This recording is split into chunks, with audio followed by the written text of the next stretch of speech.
Hello everyone. On today's adventure, we are going to visit the Boulder City and Hoover Dam Museum. Please subscribe, like, and comment, and we'll see you in a second. You know, when the government started building Hoover Dam, they knew that it was going to be a huge tourist attraction. And there were actually people coming into Boulder City to watch the dam being built as soon as they started, but there was no place nice for them to stay. So the government put out a special contract to build the Boulder Dam Hotel, opened in 1933. By carrying the component parts from the measuring and weighing hoppers into the batching bins, from which the materials were dumped into the 4 cubic yard capacity rotary mixers. Water was added in controlled amounts, and the entire mass thoroughly agitated. The Boulder City Hoover Dam Museum tells the story of the men and women who braved the desolation of the southern Nevada desert to build Hoover Dam and settle Boulder City. Theirs is a story of American ambition, vision, and grit. Built during the Great Depression, and as the Dust Bowl ravaged the American heartland, the engineering and construction marvel that is Hoover Dam also served as a beacon of hope, signaling a brighter future.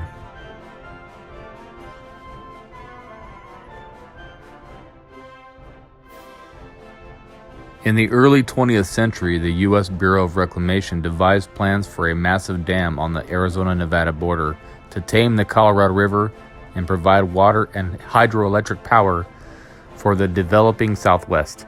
Construction within the strict time frame proved an immense challenge as the crew bored into carbon monoxide choked tunnels and dangled from heights of 800 feet to clear canyon walls.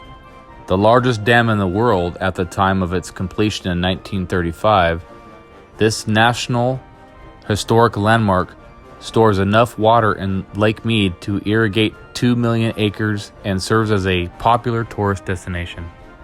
As the Great Depression unfolded, hopeful laborers descended on Las Vegas and set up camp in the surrounding desert for a chance to work on the project. Those who were hired eventually moved to Boulder City, a community specifically built 6 miles from the worksite to house its employees. The first difficulty of construction involved blasting the canyon walls to create 4 diversion tunnels for the water. When 2 of the tunnels were complete, the excavated rock was used to form a temporary cofferdam that successfully re-channeled the river's path in November of 1932.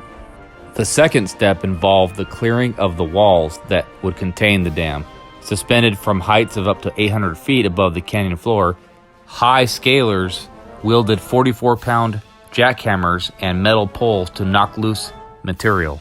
A dangerous task that resulted in casualties from falling workers, equipment, and rocks.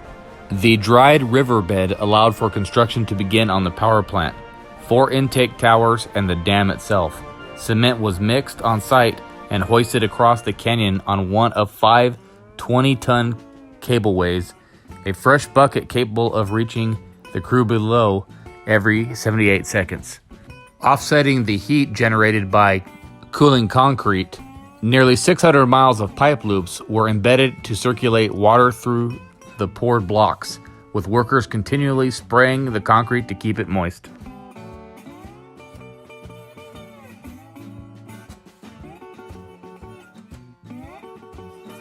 Here is an article from 1933 from the Fortune magazine about the Hoover Dam. Boulder Dam will probably be the biggest dam, perhaps the biggest man-made thing in the whole wide world.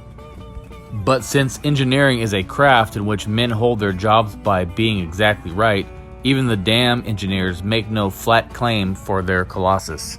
They tell you there are other canyons and other rivers which could take greater dams. But below these other rivers, there are no dried out wastes of potential farmland wide enough for their prison floods to water.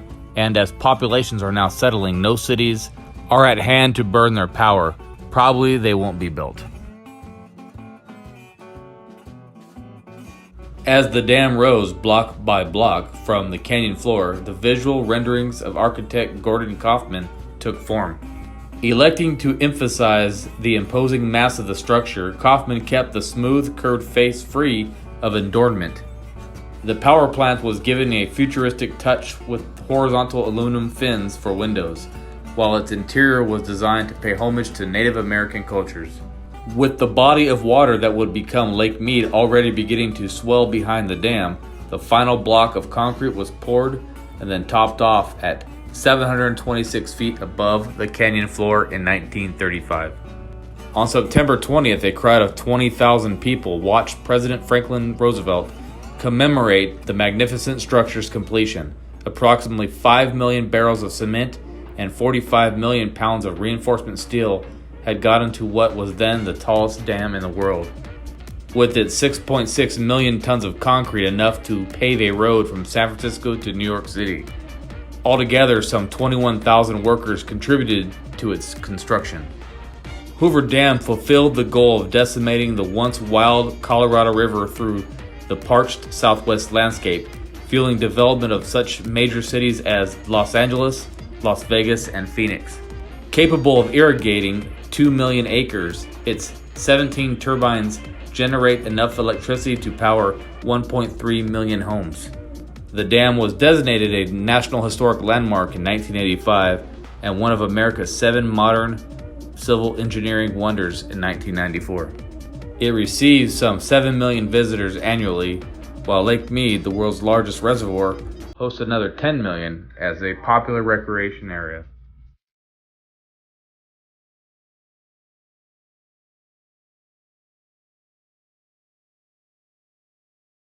By December 1934, about 2,000 children lived in Boulder City. Babies were usually born at home. The town hospital was just for the dam workers.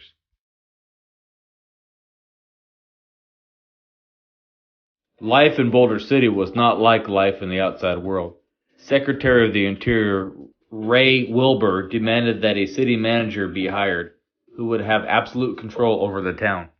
There was also a small rubber stamp advisory board to represent the government and 6 companies. But the residents had little say in how the town was run. The man hired was Sims Eli, a 69-year-old former banker, businessman, bureaucrat. He had a reputation for being brilliant, quirky, incorruptible, and frighteningly strict. In Boulder City, he had the powers of a dictator, both stern and benevolent.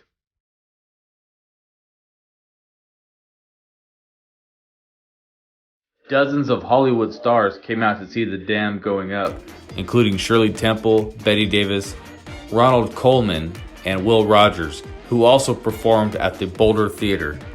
Later, other notable visitors included Howard Hughes, world-famous photographer Margaret Bourke-White, composer Freddie Groff, plus politicians, socialites, and royalty from Europe and Asia.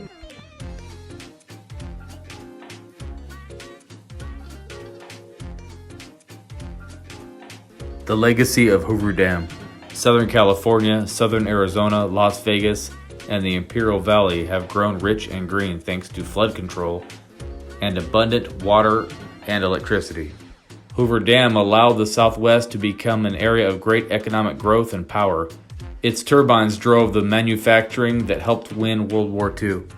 Boulder City was officially separated from the U.S. government in 1960, but chose to continue the historic prohibitions on gambling and prostitution.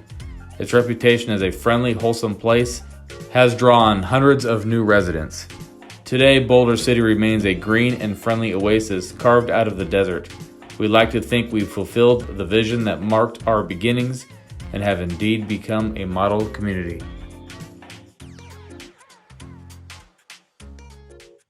The workers themselves, who had never seen anything like this before, who had never encountered heat like this before, becoming dehydrated. We're dealing with heat prostration. Oh no! No!